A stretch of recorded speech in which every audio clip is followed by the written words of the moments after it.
We are at a crossroads as a humankind, and there's a decision to be made because change is going to happen anyway.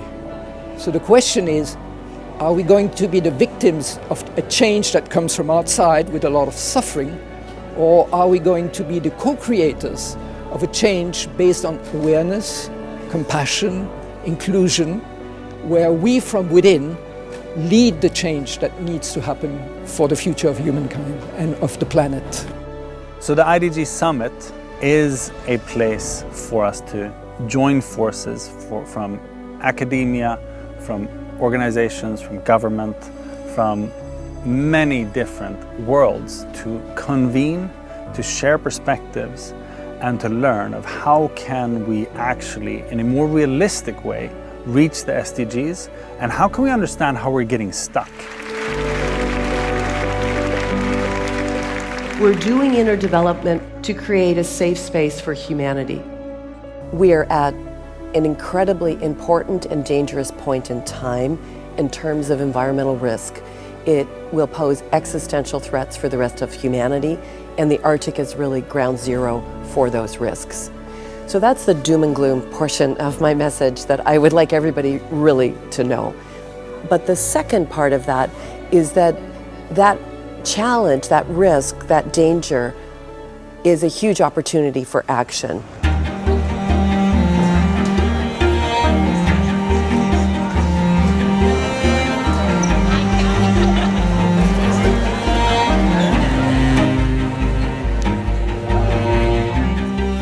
The inner development goals are an important component for the sustainability transition of the world.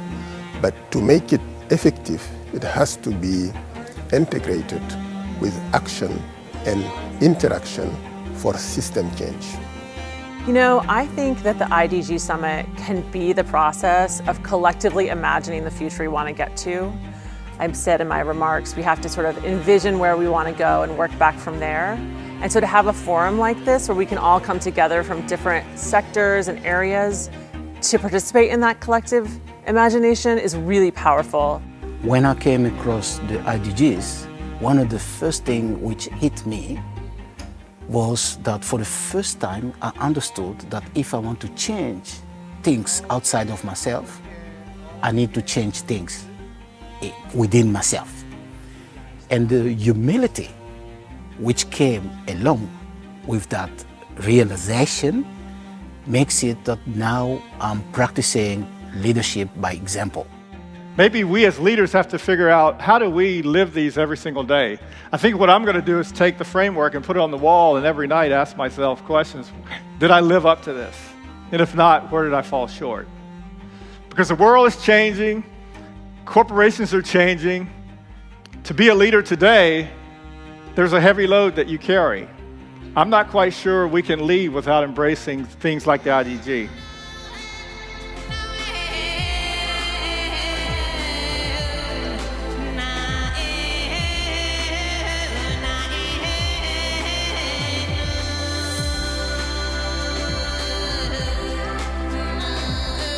When you can activate people to put things together that matter to them, that is the spark that begins actual change. I have learnt that joy is a greater driver of action than fear and hate. How many here were triggered throughout the day? Thank you. I hope you all get triggered, because that's part of the development. But if we get so triggered that we shut down or that we disconnect, it's not helpful. I think one thing that was beautiful also this year is that our theme was the space in between.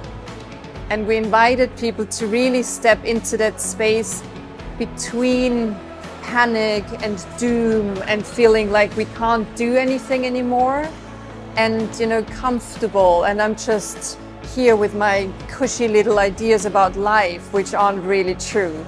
And step into that space in between where it's uncomfortable and where we might feel emotions that we don't want to feel, but we look at them and we choose to look at them and we choose to step in that space in between and grow. So it's becoming more and more clear, I think, for me, and I'm guessing for you as well, that we are not facing a sustainability crisis. We are facing a behavioral crisis. And I think that no matter the issue that we're facing today, no matter if it's climate change, if it's species extinction, if it's PFAS, upstream of that is a developmental potential. So no matter what you care about, if we go for development first, or in addition to that, we can actually change any problem.